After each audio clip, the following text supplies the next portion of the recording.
Nous sommes à Massina, au quartier 3, sur la route Sifoko. Chers compatriotes congolais, bienvenue à vous qui nous rejoignez pour cette nouvelle vidéo.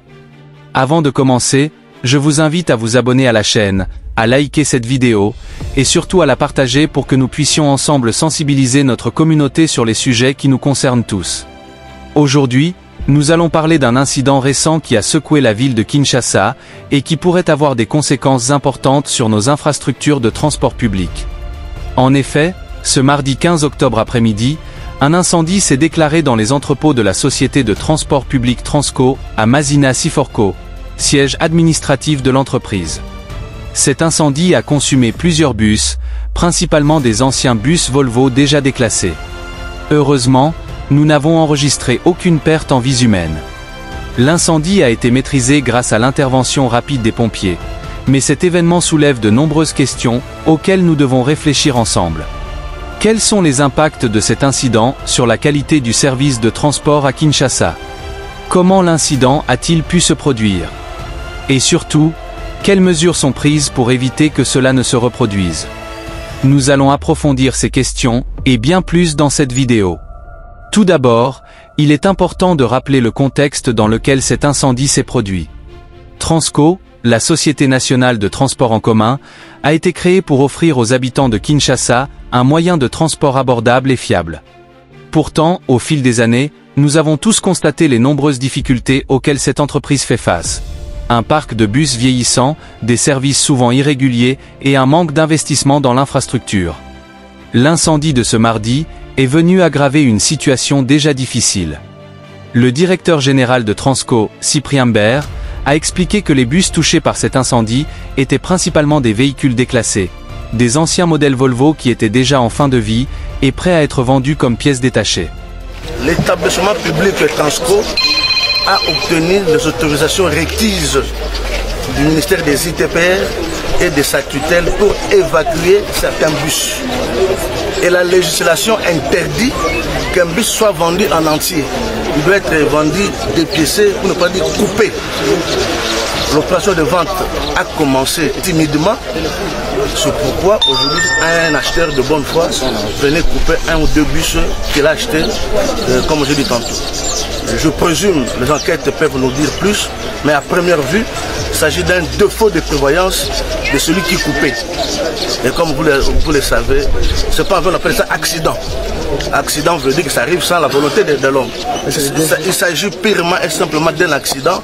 Il n'y a pas eu mort d'homme, il n'y a pas eu brûlure, je ne vais pas dire incendie de bus neufs.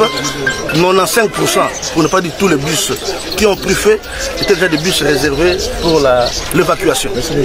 Selon lui, l'incendie aurait été provoqué par un accident survenu lors du dépiècement de ces bus. Cependant, cet incident pose des questions importantes sur la sécurité des infrastructures et la gestion du patrimoine public. L'une des premières questions à se poser concerne la manière dont les bus et autres équipements de Transco sont gérés. Comment se fait-il que des bus déclassés en cours de dépiècement aient pu causer un tel incendie? La sécurité était-elle suffisante lors des opérations de démontage? Des précautions ont-elles été prises pour prévenir ce genre d'accident? Il est clair que la gestion des biens publics doit être repensée pour éviter de telles catastrophes. L'incendie a principalement touché des bus Volvo déjà déclassés. Cela nous amène à une autre question. Pourquoi les bus de Transco sont-ils dans un tel état de vétusté? Nous savons que ces véhicules sont utilisés au quotidien pour transporter des milliers de personnes à travers la ville. Il est donc impératif de renouveler la flotte de bus pour garantir la sécurité des passagers et assurer la continuité du service. Le gouvernement a-t-il un plan concret pour investir dans de nouveaux bus?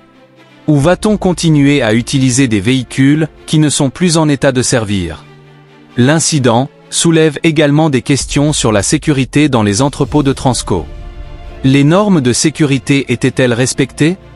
Cet incendie aurait pu avoir des conséquences bien plus graves, surtout s'il s'était propagé à d'autres installations. Que fait la société pour garantir la sécurité dans ses infrastructures? En perdant plusieurs bus, même déclassés, le service de transport de Transco va certainement être impacté. Comment la société compte-t-elle compenser ces pertes et maintenir le service pour les usagers? Est-ce que cet incident va encore aggraver les retards, les pannes et les insuffisances que les usagers de Kinshasa vivent déjà au quotidien? Quelles mesures le gouvernement compte-t-il prendre pour éviter que cela ne se reproduise? Allons-nous voir des réformes concrètes dans la gestion de Transco, et plus largement, dans celle des infrastructures publiques? Le peuple congolais mérite des réponses, et plus encore, des actions concrètes. Transco joue un rôle central dans le transport des habitants de Kinshasa. Chaque jour, des milliers de citoyens dépendent de ces bus pour se rendre au travail, à l'école, ou simplement pour vaquer à leurs occupations quotidiennes. Pourtant, la qualité du service laisse souvent à désirer. Et cet incendie ne fait qu'exacerber une situation déjà fragile. Nous devons nous demander si Transco est véritablement à la hauteur des attentes des citoyens. La question du financement de cette entreprise est cruciale. Comment se fait-il que, malgré les ressources publiques allouées, la flotte de bus soit en si mauvais état? Est-ce que la gestion des fonds publics est adéquate? Il est temps que les responsables de cette entreprise et les autorités en charge des transports publics rendent des comptes à la population. Face à cette situation, il est essentiel que des mesures urgentes soient prises pour garantir la continuité et la qualité du service public de transport à Kinshasa. Voici quelques pistes de solutions qui pourraient être envisagées. Le gouvernement doit investir dans l'acquisition de nouveaux bus pour remplacer ceux qui sont vétustes. Des partenariats avec des entreprises étrangères ou des programmes de financement internationaux pourraient être envisagés pour moderniser la flotte. Il est impératif que Transco revoie ses protocoles de sécurité, notamment dans ses entrepôts et ateliers de maintenance. Des inspections régulières doivent être effectuées pour s'assurer que les opérations de dépiècement et de réparation des bus se déroulent dans des conditions optimales. La gestion des biens publics comme ceux de Transco doit être faite de manière transparente. Le peuple a le droit de savoir comment les fonds sont utilisés et quels sont les plans pour améliorer les services. Une formation adéquate du personnel de Transco est nécessaire pour qu'il puisse réagir de manière appropriée face à des situations d'urgence, comme cet incendie. Des simulations d'incendie et des formations à la sécurité doivent être organisées régulièrement. Chers frères et sœurs congolais, cet incendie est un événement malheureux qui vient encore une fois souligner les défis auxquels nous sommes confrontés en matière de gestion de nos infrastructures publiques. Nous avons le droit d'exiger des comptes de nos dirigeants et de demander des mesures concrètes pour améliorer nos conditions de vie. Le transport public est un service essentiel, et il est de notre devoir de veiller à ce qu'il soit géré avec la rigueur et le sérieux qu'il mérite. Merci d'avoir suivi cette vidéo. N'oubliez pas de vous abonner, de liker, et surtout de partager cette vidéo pour que nous puissions sensibiliser un maximum de personnes. Ensemble, nous pouvons changer les choses en posant les bonnes questions et en restant engagés pour l'avenir de notre pays. Merci encore une fois pour votre soutien. Restons mobilisés, continuons à poser les bonnes questions et à exiger des réponses. Que Dieu bénisse la République démocratique du Congo. À bientôt dans une prochaine vidéo.